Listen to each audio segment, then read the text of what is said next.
For teams that reach their peak and miss on their goal of winning a championship, their way back to contention usually involves a long and painful process of rebuilding. However, the Brooklyn Nets situation in the last few years has been among the most singular ones as, on their way to bottoming out, they had lost ownership of their draft selections and were forced to rebuild by acquiring players that were either overlooked or no longer wanted by their former teams. But their slow road back to relevance took a huge leap forward in the last offseason when they signed star players Kevin Durant and Kyrie Irving, and now looking to add another piece to help them win their first NBA championship. They've shocked the world by announcing the signing of former player Steve Nash as their new head coach.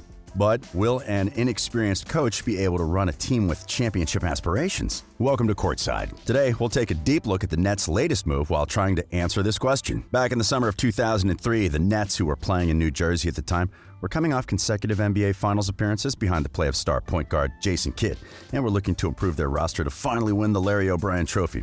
However, what followed was a series of disappointing seasons, and the team wouldn't get as close to winning a title again. Their latest attempt to build a contender came in 2013 when they acquired aging stars Paul Pierce and Kevin Garnett. But the move backfired as the Nets were unable to advance past the second round of the playoffs, and their play quickly regressed. The failed attempt to form a super team proved to be costly for the franchise as they fell to the bottom of the standings and had to send most of their draft selections to the Boston Celtics as part of the deal that landed them Pierce and Garnett. Stuck in a situation in which they were too bad to attract any star and couldn't acquire one through the draft either, they decided to give a chance to players that were regarded as failed projects by other teams, and acquired various bad contracts to receive draft picks in compensation. While not a conventional way to rebuild a team, the plan of general manager Sean Marks eventually worked as the players they acquired developed into solid pieces, and some, like Jared Allen and Karis LeVert, showed great potential. By the end of the 2018 season, the future was looking bright for the team as they made a return to the playoffs, but things would get even better for them the minute free agency started. On July 7, 2019, Kevin Durant and Kyrie Irving signed with the team in a move that had fans in Brooklyn delighted.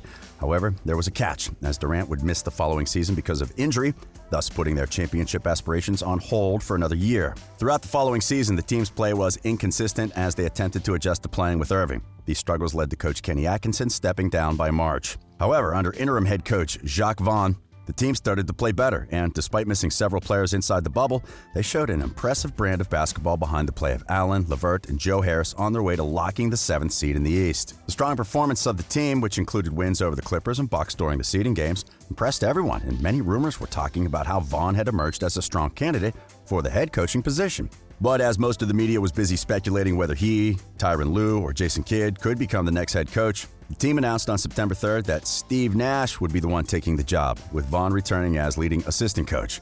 The move quickly received polarized opinions from the basketball world as, while some lauded it and wished Nash good luck, others criticized it considering that several other candidates had a better coaching resume.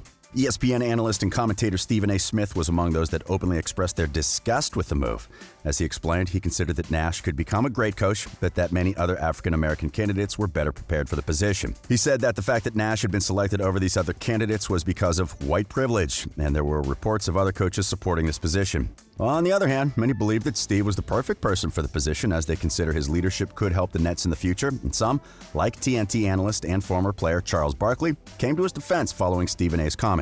The main reason behind the controversy is the fact that Nash lacks any previous coaching experience and that rookie coaches usually make their debut on rebuilding teams instead of on a championship contender. The move also came as a surprise as he hadn't been mentioned as a candidate for the position before the announcement, and following his retirement as a player in 2015, he had rejected other similar proposals, only accepting the one to become a player development consultant with the Golden State Warriors. Still, most people believe that his experience as a former player will help the team unlock its full potential, and to be fair, Nash does have experience with helping a team turn into a contender. Back when he was still playing, he became one of the league's premier stars as the leader of the 7 seconds or less offense that helped the Phoenix Suns become one of the better teams during the 2000s. The system, which was designed by coach Mike D'Antoni, relied on his abilities as a shooter and creator to ignite a high-paced style of play that could be considered as a precursor to the way the game is currently played. The way Nash helped Phoenix go from one of the worst teams in the league to one of the best and most exciting ones, helping him win the MVP trophy in 2005 and 2006, while also finishing second in voting in 2007. This gives him an edge over other coaches as the Hall of Famer is not only someone who other players can relate with, but also someone that commands their respect as soon as he steps on the court.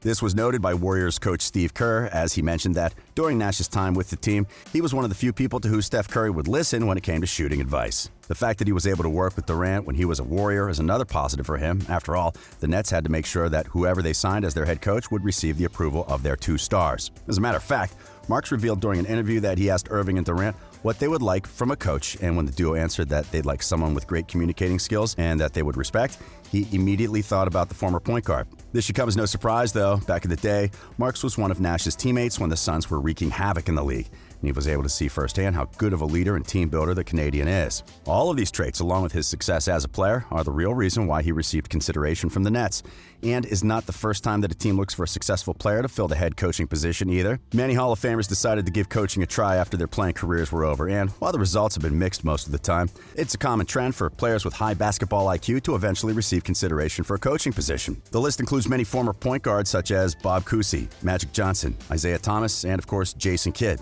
Steve Kerr and Doc Rivers also had player careers before becoming star coaches.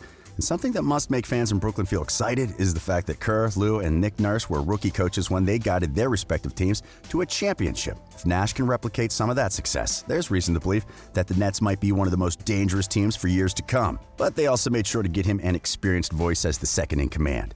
By signing Vaughn as their leading assistant coach, the team ensured that Nash would have someone that's already familiar with the system to help him navigate through his first year on the bench. And aside from receiving Durant's and Irving's approval, veteran point guard Spencer Dinwiddie took to social media to express his support for the move as soon as it was announced. Now it will be a matter of time to determine whether the second Canadian head coach in NBA history will be able to be as successful with the X's and the O's as he was with the ball in his hands. If anything, it's safe to say that he'll be looking to win the championship that eluded him during his time as a player. And with a roster that includes Durant, Irving, LeVert, and many other special talents at his disposition, he might be able to finally do it.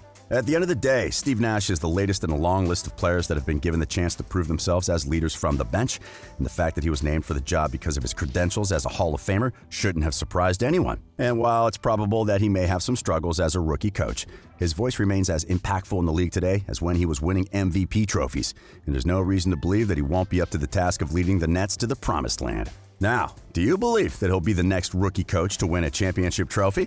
Or do you think the Brooklyn star duo will be too much for him to handle? Let us know in the comments. Hey, we hope you enjoyed this video, and if you did, remember to give it a like and subscribe to our channel for more NBA content. We are Courtside.